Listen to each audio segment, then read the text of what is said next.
I've been so slow up there, Nick's taking the opportunity to fix a slow puncture in his front wheel. Oh boy. Good morning, welcome back to the channel, and you currently find me having my legs torn off on a ride in Chelmsford. More on that in a second.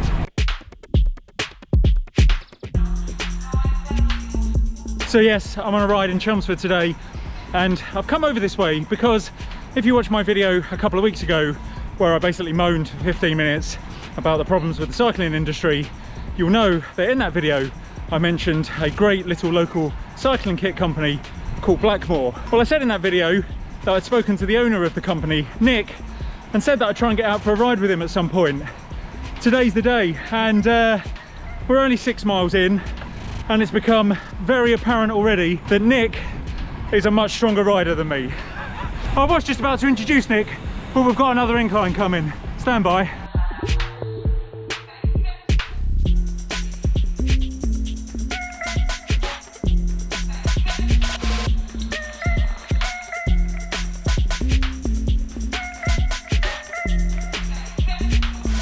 Well, having just come up that incline, Nick tells me we're turning left into quite a nasty climb.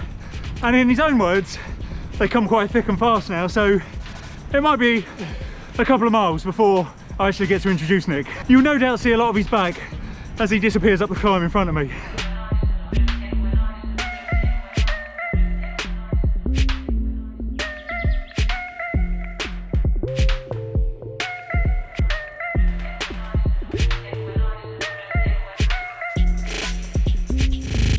Okay, well now we're up that climb and we're sort of on the relative flat. I can tell you a little bit about this ride before we have a chat with Nick. Way windy. So this ride that we're doing today is called the Danbury Octopus, and it is fully devised by Nick to emulate the Leith Hill Octopus down in the Surrey Hills.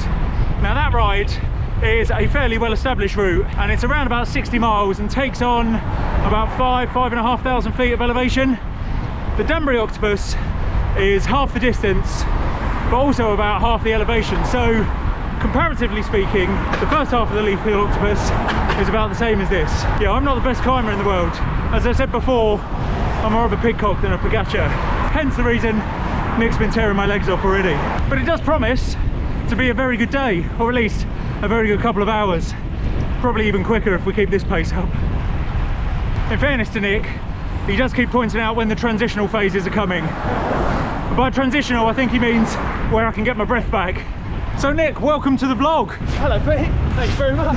What a lovely day. Yeah, it is, it's not bad weather at the moment. It's a bit chilly, but it's a damn sight better than the weekend's ride during Storm Dara when we headed up to Cambridge. That was not fun. At least it's not raining. Windy, but no rain. I can deal with one of those things at a time. Nick, do you want to tell us a little bit about this route that you're absolutely beasting me on today? Yeah, there's an established ride in Surrey called the Leith Hill Octopus. Followers of my site will know that we're quite intent on doing quite interesting bike rides. So this is now the Danbury Octopus. So we've got 8 times up to roughly Eves Corner / the Ridge in various different ways. I can only really think of 8, which is quite useful. Right, we're going to go down this hill. We've got to take quite a sharp left, Pete, in the wet. So which basically means stop filming. yeah. Or I'm going to come off.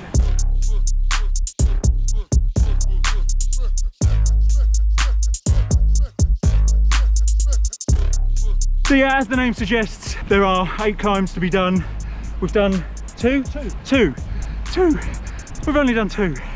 So 6 more to go, and yeah, I can barely talk already. We've organised a closed road for you. It's a fully road closed event. Nick's arranged it especially for us.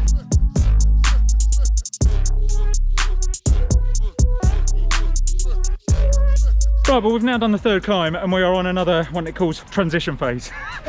So I can get my breath back and ask a few more questions. So Nick, tell us a little bit about Blackmore, how it came to be, what was the idea behind it? So we started it about 10 years ago next year with some friends of mine. We had a fashion brand based in Southwood and Ferris.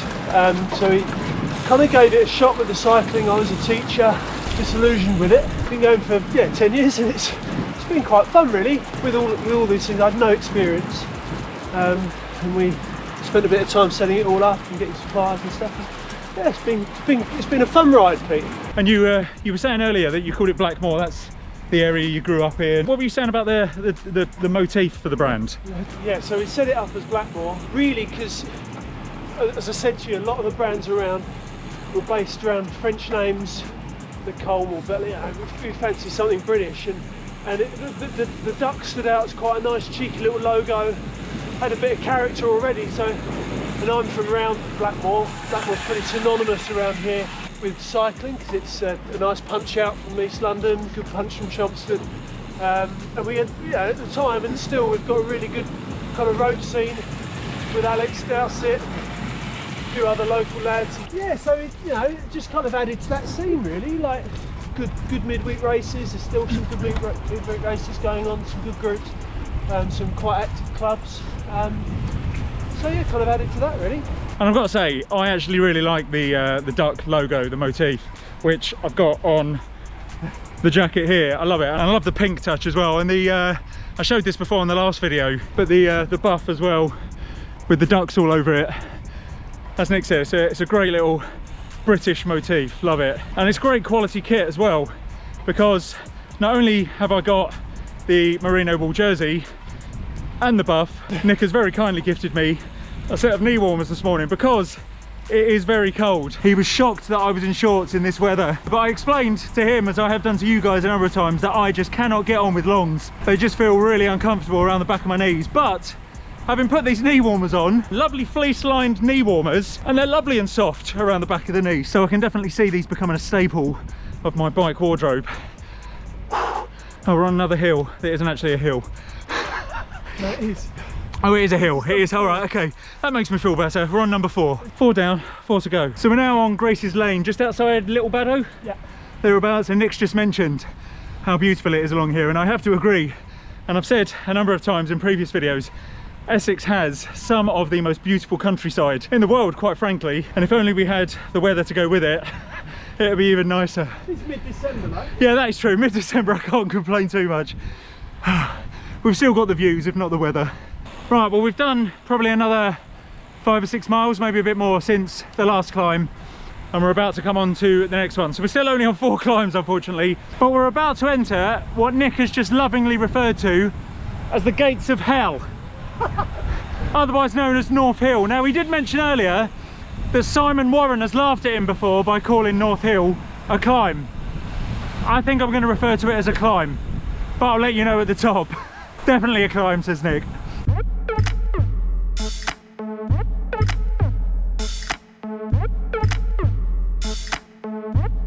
So here we go, this is where it starts, and I'm already in the wrong gear, stand by. Right, well, this is where it starts. Apparently, Alex Dowsett has got the KOM up this in about 3 minutes.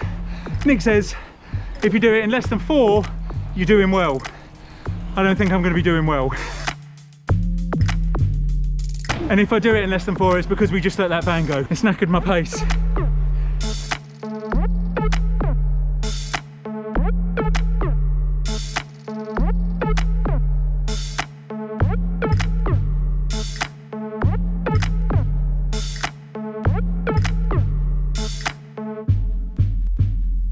Well, I'm still on the climb, but it's down to 8%, and bizarrely it feels flat compared to what I've just come up. This very much takes me back to the ride in Durham I did back last year with Ben Chapman around Durham on the 8% hills. Not that he calls them hills, they're Durham flats. 8%. Right, 190 metres to go. Let's get this done. We're now heading back downhill before... Are we coming up a section of North Hill again? No, he says. Oh, we're going across it, that's all right. I can manage going across. But I can absolutely concur with the name Gates of Hell. Even if Simon Warren does laugh at it. I am not a climber. Give me a descent any day. Trouble is, what usually goes down must come up again. So just going back to talking about cycling kit again for a second.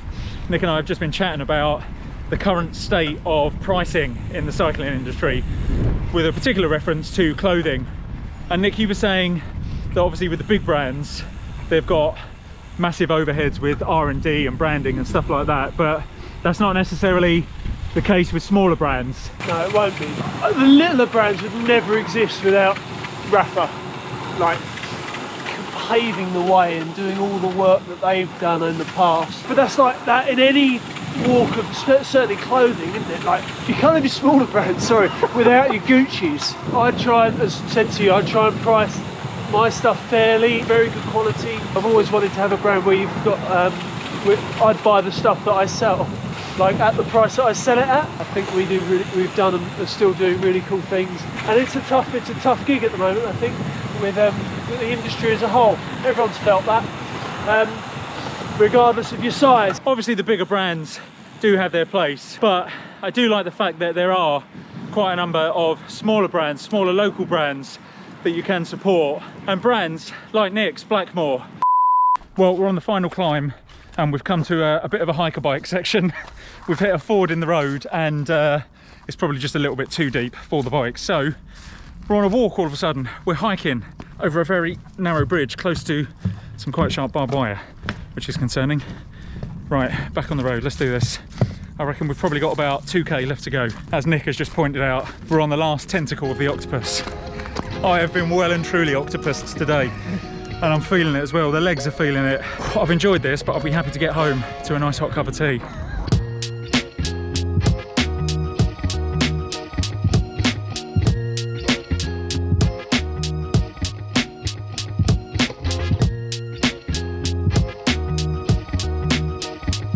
Right, well I think that is pretty much the end of the ride.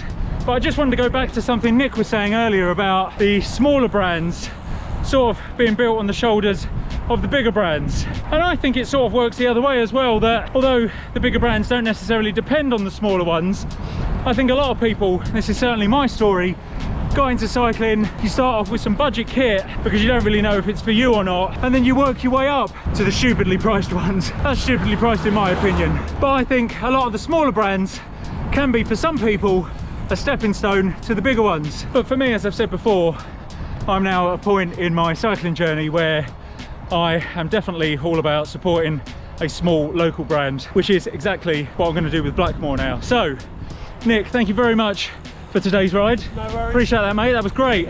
I'm definitely going to get onto the GACC lads, get out Treadway to do this ride again, because this was absolutely awesome. So if you've enjoyed this video and you like the look of this route, and I really think you should give it a go because it is awesome, I'll pop a link to the Strava below, and I'll also pop a link to Nick's Blackmore website. Go and check them out, go and buy a bit of kit and support local. So as ever, thank you so much for watching. I hope you enjoyed this one, and I will see you in the next one. Take care.